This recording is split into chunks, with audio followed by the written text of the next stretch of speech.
Hello everyone, this is your friend Sabiha. Welcome back to our channel stairs to excellence, जहाँ पर आपको BEd से related हर एक videos मिलते हैं।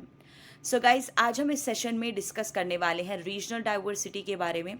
समझेंगे कि इसका मतलब क्या होता है, एग्जाम्पल के साथ समझेंगे और इसके कॉजेस भी देखेंगे। सो आपको ये कॉन्सेप्ट एकदम मक्खन की तरह क्लियर हो जाएगा। बस आपको क्या करना है, स्टार्ट टू एंड वीडियो पूरा देखना है, स्किप बिल्कुल भी नहीं करना है। ऑल्सो इसके पहले सेशन में हमने डाइवर्सिटी क्या होता है और लिंग्विस्टिक डाइवर्सिटी क्या है ये भी हमने डिस्कस कर लिया है। अगर आपसे वो सेशन मिस आउट हो गया है सो डोंट वरी, बस आप आई बटन पर जाना, उस पर मैंने एक लिंक डाल रखा है, उस पर क्लिक करके आप वो वीडियो देख सकते हो। ओके, सो फिलहाल ये सेशन में हम मेनली डिस्कस करेंगे regional diversity and next session होगा हमारा रिलीजियस डाइवर्सिटी पे, एंड नेक्स्ट सेशन में हम डिस्कस करेंगे challenges and role of education. So ये पूरा कॉन्सेप्ट आपको क्रिस्टल क्लियर हो जाएगा। ओके, सो शुरू करते हैं आज का video without wasting any time. Let's begin. अब ये टर्म रीजनल डाइवर्सिटी को देखकर ही आपको कुछ अंदाजा लग गया होगा कि इसका मतलब क्या हो सकता है। Regional diversity means differences, variation. तो जब हमें डिफरेंसेस देखने को मिले रीजन को लेकर, then that is known as regional diversity. Regional means region, area, एक जोग्राफिकल यूनिट।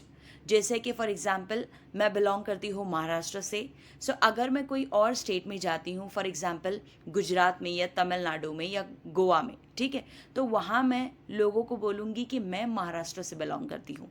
तो मैं अपने जोग्राफिकल यूनिट को प्रमोट कर रही हूँ, मैं अपने एरिया को प्रमोट कर रही हूँ। ठीक है, इसी तरीके से अगर कोई त्रिपुरा से आता है महाराष्ट्र में, तो वो बोलेगा कि मैं त्रिपुरा से आया हूँ, है ना, तो वो अपने जोग्राफिकल यूनिट को प्रमोट कर रहा है। सो ये क्या है, रीजन है, एरिया है। सब लोग जो भी जहाँ भी जिस भी एरिया से बिलोंग करते हैं वो अपने एरिया को प्रमोट करते हैं, सब अलग अलग एरिया से बिलोंग करते हैं। तो यहाँ पर क्या है, हमें डिफरेंसेस देखने को मिलता है, वेराइटीज़, वेरिएशंस देखने को मिलता है रीजन को लेकर। तो इसी को कहा जाता है रीजनल डाइवर्सिटी। अब आपको स्क्रीन पर इंडिया का मैप दिखाई दे रहा है, इसमें बहुत सारे स्टेट्स को मेंशन किया गया है, जितने भी स्टेट्स हैं वो सब लिखे हुए हैं। तो क्या इंडिपेंडेंस के बाद ये सब स्टेट्स ऑलरेडी फॉर्म थे? नहीं थे, ये बाद में धीरे धीरे फॉर्म किया गया है। क्यों, कौन से बेसिस पे स्टेट्स को डिवाइड किया गया है? लैंग्वेज के बेसिस पे। लैंग्वेज के बेसिस पे स्टेट्स को अलग अलग किया गया है। फॉर एग्जांपल गुजरात को अलग स्टेट दिया गया कि ये एक अलग स्टेट है जिसमें गुजराती बोलने वाले लोग ज़्यादा रहते हैं, राइट। महाराष्ट्र में मेनली मराठी बोलने वाले लोग रहते हैं, हरियाणा में हरियाणवी, पंजाब में पंजाबी। तो इसी तरीके से हर एक स्टेट को फॉर्म किया गया है लैंग्वेज के बेसिस पे। क्लियर? पहले ऐसा नहीं था, जैसा स्टेट्स अभी दिखाई दे रहा है ऐसा पहले फॉर्म नहीं था। इंडिपेंडेंस के बाद प्रिंसली स्टेट्स हुआ करते थे, like Bombay residency, Madras residency. लेकिन जब लोगों में आपस में कॉन्फ्लिक्ट होने लगे, लड़ाई झगड़ा होने लगा, तो फिर धीरे धीरे धीरे धीरे स्टेट्स फॉर्म होने लगा। जैसे बॉम्बे रेसिडेंसी को स्प्लिट कर दिया गया महाराष्ट्र और गुजरात में, ये 1960 में हो गया था। ओके, पंजाब को स्प्लिट किया गया पंजाब एंड हरियाणा में।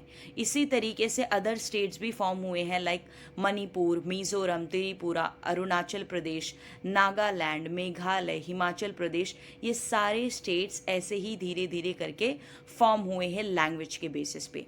और मोस्ट रिसेंटली अगर मैं बात करूँ सो उत्तराखंड एंड तेलंगाना, ये दोनों स्टेट्स भी फॉर्म हुआ है। क्यों? लैंग्वेज के बेसिस पे। ओके, सो बेसिकली अगर मैं एक एग्जांपल से समझाऊं तो एक फैमिली है, उसमें 5 बच्चे हैं, 5 लड़के हैं, ठीक है। अब वो जब छोटे थे तो वो बहुत ही प्यार मोहब्बत से रहते थे, अच्छे से रहते थे, कोई भी उनमें लड़ाई झगड़ा नहीं होता था। लेकिन जब धीरे धीरे वो बड़े होने लगे, उनको समझ आने लगी, तो उनमें आपस में कॉन्फ्लिक्ट्स होने लगे, लड़ाई झगड़ा होने लगा। एक कहता था कि मुझे उसके साथ नहीं रहना है, हमारी नहीं बनती, तो दूसरा तीसरे को बोलता था कि मुझे इसके साथ नहीं रहना है। तो पेरेंट्स ने क्या किए, पांचों को अलग अलग घर दे दिए और पांचों को अलग अलग कर दिए, ठीक है। सो इसी तरीके से हमारी कंट्री भी क्या की, अलग अलग स्टेट्स में डिवाइड कर दी। पहले ऐसा नहीं था, लेकिन फिर उसके बाद में जब लोगों में आपस में लड़ाइयाँ होने लगी, नहीं जमती थी, तो फिर स्टेट्स में डिवाइड कर दिया गया लोगों को, ठीक है तो एक ही नेशन का हिस्सा, लेकिन अलग अलग स्टेट्स हैं, ठीक है। क्लियर? अब रीजनल डाइवर्सिटी के डेफिनेशन से हम इसको और अच्छे से समझते हैं. Regionalism may be defined as consciousness and loyalty to a distinct area within a country. हम एक कंट्री में रहते हैं लेकिन सब अलग अलग जगह पे रहते हैं, अलग अलग स्टेट्स में रहते हैं, अलग अलग डिस्ट्रिक्ट में, अलग अलग एरिया में. ओके, सो जो भी जिस भी एरिया में रहता है उसको अपने एरिया से प्यार है, अपने एरिया से ऑब्वियसली उसको लगाव होगा, एक लॉयल्टी रहती है वो एरिया से, राइट? रहती है या नहीं रहती है? ऑफ कोर्स रहती है. अभी मैं मुंबई से बिलोंग करती हूँ तो मुझे मुंबई पसंद है ना? अगर कोई गुजरात से बिलोंग करता है तो वो गुजरात को पसंद करेगा, है ना? तो ये होता है, उनको हम सब को अपने अपनी रीजन से, अपने अपने एरिया से बहुत ज़्यादा लगाव होता है. अगर मैं एग्जाम्पल की बात करूँ तो सबसे बेस्ट एग्जाम्पल होगा आईपीएल का. एक लड़की है, उसका फेवरेट प्लेयर है विराट कोहली. ठीक है, इंडियन क्रिकेट टीम में उसका फेवरेट प्लेयर विराट कोहली है, लेकिन जब आईपीएल आता है तो वो आरसीबी को सपोर्ट ना करते हुए वो सपोर्ट करती है दिल्ली को. क्यों? क्योंकि वो दिल्ली से बिलोंग करती है. सो ये हुआ रीजनल डाइवर्सिटी, क्योंकि उसको अपने रीजन से बहुत ज़्यादा प्यार है, बहुत ज़्यादा लगाव है, एक लॉयल्टी है उसको अपने एरिया से, इसीलिए वो दिल्ली को सपोर्ट करती है. आरसीबी को, जिसमें कोहली खेलता है, उसको सपोर्ट नहीं करती है. ठीक है, सो ये है रीजनल डाइवर्सिटी का एग्जाम्पल. अगर एक और एग्जाम्पल दूँ, सो सपोज एक लड़का है, उसको पसंद है एमएस धोनी. ठीक है, एमएस धोनी का वो बहुत बड़ा फ़ैन है, लेकिन आईपीएल के वक्त वो सीएसके को सपोर्ट ना करते हुए मुंबई को सपोर्ट करता है क्योंकि वो मुंबई में रहता है. तो ये हुआ रीजनल डाइवर्सिटी. तो जो भी जिस भी एरिया में रहता है उसको अपने एरिया से एक लॉयल्टी है, प्यार है, इसी को कहा जाता है regional diversity. Now, regionalism is the sense of affection and attachment towards people belonging to one's own region. मतलब हमें लोगों से भी अटैचमेंट इसीलिए हो जाती है क्योंकि वो हमारे रीजन से बिलोंग करते हैं. सबसे बेस्ट एग्जाम्पल है इसका, जब हम एग्ज़ाम सेंटर पे जाते हैं तो बहुत सारे लोग आए हुए होते हैं एग्ज़ाम देने के लिए, राइट? लेकिन जब हमारी किसी से बात होती है, ठीक है, एग्जामिनर से या फिर जो भी वहाँ पर स्टूडेंट्स आए हैं एग्ज़ाम के लिए अपेयर किया है, उनसे अगर बात होती है तो अगर हमें पता चलता है कि ये हमारे ही एरिया से आया है तो हम उससे 4 बातें और ज़्यादा कर लेते हैं, है ना? एक अटैचमेंट होने लगती है. तो ये क्या है? एक लॉयल्टी है, हमारे एरिया से हमको प्यार है और वही दिखाई देता है, राइट? इसी को रीजनलिज्म बोलते हैं. अब किसी इंसान के अंदर रीजनल इंटरेस्ट इतना ज़्यादा आ जाता है कि उसके अंदर हेट्रेड पैदा होने लगता है. वो लोगों को एक्सेप्ट नहीं करता अगर कोई और रीजन से उसके एरिया में आ रहा है. वो ऐसे लोगों को एज अ फॉरेनर ट्रीट करता है. हालांकि अलग अलग रीजन है बट कंट्री तो सेम ही है, लेकिन फिर भी वो उसको एक्सेप्ट नहीं करता. ऐसे माइग्रेंट्स को वो रिफ्यूज़ कर देता है. ठीक है, वो ये भी नहीं चाहता कि कोई और रीजन का बंदा उनके एरिया में आके अपना हुकूमत चलाए. ठीक है, उसको ये भी नहीं बर्दाश्त. मतलब अपने एरिया से, अपने रीजन से, अपने जोग्राफिकल यूनिट से उसको इतना ज़्यादा प्यार है कि वो किसी और के रीजन को, किसी और रीजन से आने वाले लोगों को एक्सेप्ट नहीं करता. सो ये नेगेटिव पॉइंट भी है रीजनल डाइवर्सिटी का. अब इससे बहुत सारे एग्जाम्पल है. पहला तो एग्जाम्पल ये है क्लैशेस बिटवीन द पीपल. लोगों में क्लैशेस होने लगते हैं रीजनल डाइवर्सिटी की वजह से. कैसे? The border dispute, that is which part is in Maharashtra and in Karnataka, Belgaum, example Kaveri river. अब जब मैंने आपको लिंग्विस्टिक डाइवर्सिटी समझाया था तो ये एग्जाम्पल मैंने दिया था. महाराष्ट्र और कर्नाटका के बॉर्डर लाइन पर है बेलगाम. ठीक है, अब जो बेलगाम है वो फिलहाल कर्नाटका का पार्ट है, कर्नाटका को मिला हुआ है ये, लेकिन महाराष्ट्र के लोग क्लेम करते हैं कि ये उनका रीजन है, उन्हें मिल जाना चाहिए. तो देख रहे हो आप कैसे रीजन को लेकर लोगों में आपस में लड़ाइयाँ होती हैं, क्लैशेस होते हैं. सेकेंड, रिवर वाटर डिस्प्यूट, पानी को लेकर कैसे लड़ाइयाँ होती है. Kaveri river starts in Karnataka and flows to Tamil Nadu. अब ये एक रिवर है कावेरी जिसका नाम है, ये शुरू होती है कर्नाटका से और बहती हुई जाती है तमिलनाडु की तरफ. सो ये 2 स्टेट्स को कवर करती है, कर्नाटका एंड तमिलनाडु. क्लियर? अब ये जो मैटर है river water dispute Kaveri river का, ये अभी का मैटर नहीं है, हाल फिलहाल वाला मैटर नहीं है. ये 1892 से ये मैटर चला आ रहा है, 1892 से, जब इंडिया को हमारे आज़ादी भी नहीं मिली थी. ये तब का मैटर है. तो तब तो ये सारे स्टेट्स फॉर्म हुए ही नहीं थे. तब मैसूर एंड मद्रास रेसिडेंसी थी. क्लियर? तब ये स्टेट्स नहीं थे, तब ये दोनों रेसिडेंसी थी. तो ये दोनों रेसिडेंसी में आपस में मतभेद होती रहती थी, लड़ाइयाँ होती थी पानी को लेकर. लेकिन लोगों ने आपस में बैठकर इसको सुलझाया, तो ये सुलझ भी गया था मामला, लेकिन जब इंडिया को इंडिपेंडेंस मिला उसके बाद जब स्टेट्स फॉर्म हुए तो फिर ये जो मसला था वो ज़ोरों शोर में आने लगा, लड़ाइयाँ होने लगी पानी को लेकर। सो कर्नाटका ने कहा कि उसके पास जितना भी रीजन है और जितना भी पानी है उसकी मर्जी, वो जिसको चाहे उतना दे। तो ये सारी बातों की वजह से लोगों में लड़ाइयाँ होती थी, डिस्प्यूट्स होते थे। तो देख रहे हो आप कैसे रीजन की वजह से लोगों में आपस में लड़ाइयाँ होती हैं। सो ये था रीजनल डाइवर्सिटी का एग्जाम्पल।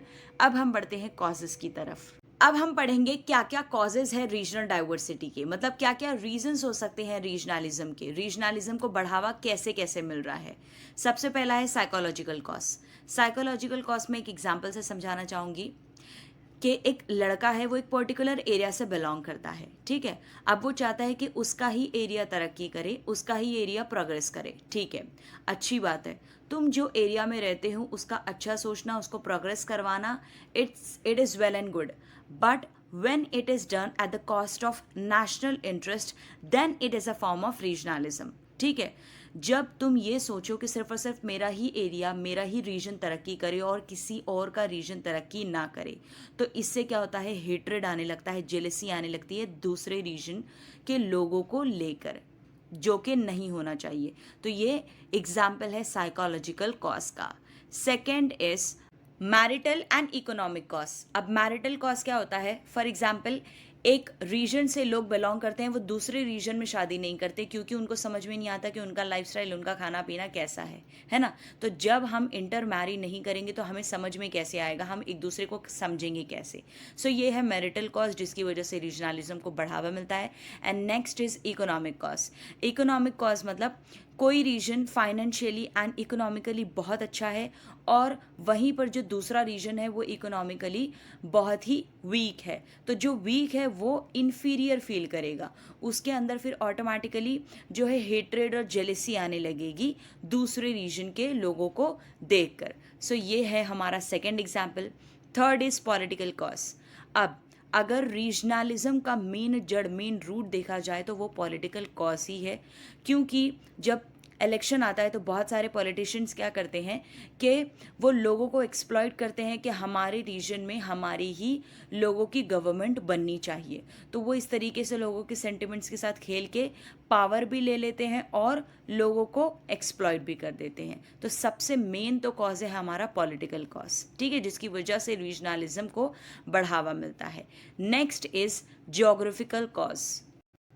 अब ज्योग्राफिकल कॉज मतलब हमारे इंडिया में कितने सारे स्टेट्स हैं और हर स्टेट्स में जितने भी लोग रहते हैं उन सब का फूड हैबिट्स अलग अलग है, लाइफस्टाइल अलग अलग है, उनके लैंग्वेजेस अलग अलग हैं, है ना। सब अलग अलग है या नहीं है, ऑफ कोर्स है। लेकिन जब वो एक दूसरे से मिलते हैं तो वो एक दूसरे को एज अ फॉरेनर ट्रीट करते हैं कि भाई कोई और ही कंट्री से हमारी कंट्री में आ गया है ना। हालांकि सिर्फ और सिर्फ रीजन अलग है, कंट्री सेम है, लेकिन फिर भी वो एक दूसरे से डरने लगते हैं और जिसकी वजह से हेट्रेड एक दूसरे को लेकर पैदा होने लगता है कि भाई ये चीज़, ये रीजन वाले देखो कैसे करते हैं, हमारे में तो ऐसा नहीं होता। तो ये सारी चीज़ पैदा होने लगती है जिसकी वजह से रीजनलिज्म को बढ़ावा मिलता है। सो ये सारे कॉजेज है रीजनल डाइवर्सिटी के। उम्मीद करती हूँ आपको आज का सेशन पसंद आया होगा और आपको रीजनल डाइवर्सिटी क्रिस्टल क्लियर हुआ होगा। सो अगर आपको ये सेशन अच्छा लगा तो लाइक, शेयर और सब्सक्राइब करना मत भूलना और कमेंट सेक्शन में मुझे कमेंट करके ज़रूर बताना कि आपको आज का सेशन कैसा लगा। सो मिलते हैं नेक्स्ट वीडियो में गाइस, तब तक के लिए bye, take care of yourself and thanks a lot for watching.